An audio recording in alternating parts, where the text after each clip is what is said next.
Ay, sinungulit ng ganito. Ano po? Ganun katampit ko ah. Tinatanggal ang mga ganito, ang mga spring. Tapos gagawin nyo, papahiin para mayroon pang notebook next year. Yung mga walang sulat, ipagubukod, separate.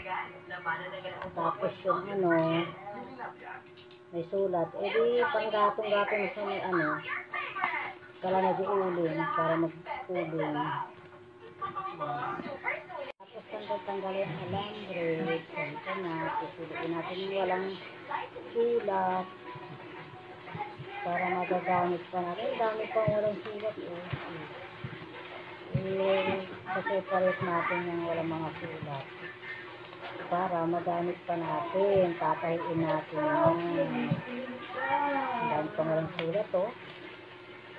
Diba? Kailangan tayo mga mami, ma-discard.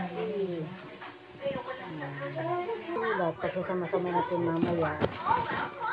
Ito ng mga iba. Arito.